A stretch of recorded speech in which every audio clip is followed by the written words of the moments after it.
আসসালামু আলাইকুম আমার আপুরা ভাইয়ারা কেমন আছেন সবাই। আশা করি সবাই সুস্থ আছেন, ভালো আছেন। আমি আপনাদের ছোট বোন, আমিও আপনাদের দোয়ায় ভালো আছি, সুস্থ আছি।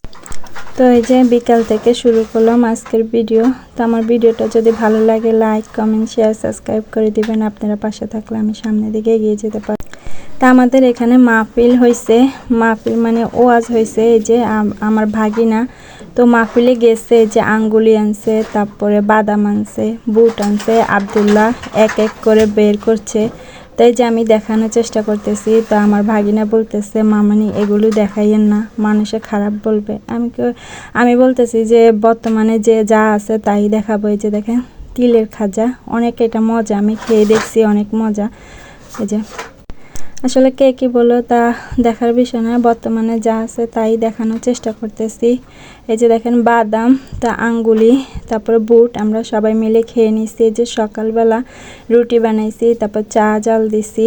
মা আজকে শসা রান্না করবো, এই যে ফ্রাই প্যানটা বসিয়ে দিছি। মাছটা ভেজে নেবে, যে আব্দুল্লাহকে নাস্তা খাওয়াচ্ছি আর আমি রান্না করতেছি। আজকে আমাদের মোরগ শেষ, তারপরে যে বিক্রি করা শেষ। তো আমি তাড়াতাড়ি করে রান্না করতেছি। ঘরের জন্য মোরগ আনছে, ওইগুলো কেটে নিতে হবে। এই যে আব্দুল্লাহকে খাওয়াচ্ছি। এখানে আমার মাছ ভাজিটা হয়ে গেছে। এই যে আমি অল্প করেই তেল দিছি, তারপর বলে বেশি হয়। যাই হোক, কিছু করার নাই। তো এই যে আমি আলুটা দিয়ে দিলাম। আমি এভাবে রান্না করি, আমার আপুরা অনেক সুন্দরভাবে রান্না করে। আমি যেভাবে রান্না করি আপনাদের সাথে সেভাবেই শেয়ার করছি। এই যে হলুদ, মরিচ, লবণ, আলু দিয়ে দিলাম। আব্দুল্লাহর জন্য একটা আলু দেওয়া লাগে, আমাদের ঘরে আলু কেউ খেতে চায় না, তারপরও আব্দুল্লাহর জন্য আলু দেওয়া লাগে। আমরা যা খাই আব্দুল্লাহকে তা খাওয়ানোর চেষ্টা করি, কারণ অভ্যাস করা লাগবে, নাহলে কিছুই খেতে চায় না। এই যে দেখেন আমি ঢাকনা দিয়ে দিছি। এখন টমেটো দিব, তারপরে নারকেল দিব। আমাদের অঞ্চলে, নোয়াখালী অঞ্চলে বেশিরভাগ নারকেল খায়, বেশি ডাল খায় বেশি।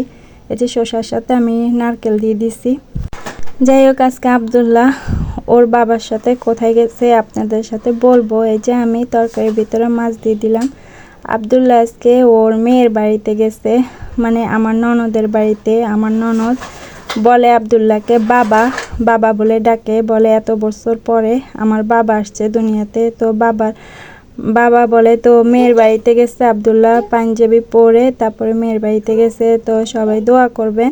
এই যে দেখেন মোরগ আমার শাশুড়ি আস্তে আস্তে কেটে নিচ্ছে। তো বসতে পারে না, অনেক কষ্টে বসছে, তারপরে কেটে নিচ্ছে। এই যে তারপরে আমিও কেটে নেব। তো এই যে আমি প্যাকেট করে নিছি, এই যে আমার ননদের দেব, তারপরে আমাদের ঘরের জন্য রাখছি। এই যে আব্দুল্লাহ আর আব্দুল্লাহর বাবা ওনারা চলে গেল। উনি যাচ্ছে ওনার বোনের বাড়িতে, আর আব্দুল্লাহ যাচ্ছে ওনার মেয়ের বাড়িতে।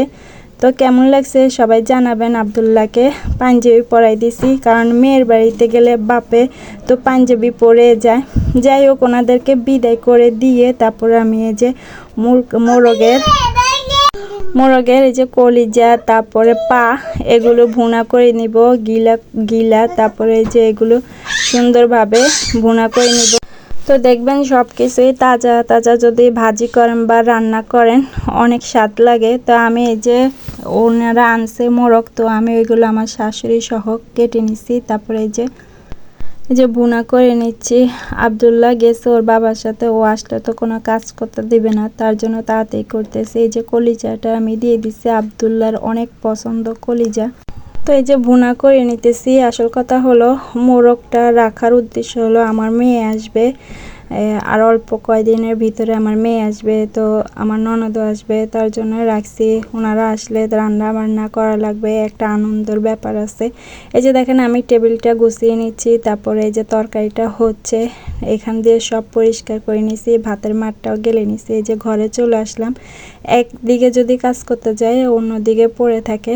এই যে আমি এখন ঘরটা গুছিয়ে নিব। আমার ভাগিনা এখানে শুয়ে রয়েছে, আমার শাশুড়িও বাইরে গোসল করতেছে। এই যে আমি এখন ঘরের ভিতরে আসছি, সব কিছু গুছিয়ে নিব। এই যে দেখেন আমার তরকারিটা হয়ে গেছে। ঘর থেকে এসে এই যে রান্নাটা হয়ে গেছে। তো সবাই ভালো থাকবেন, সুস্থ থাকবেন। আল্লাহ হাফেজ।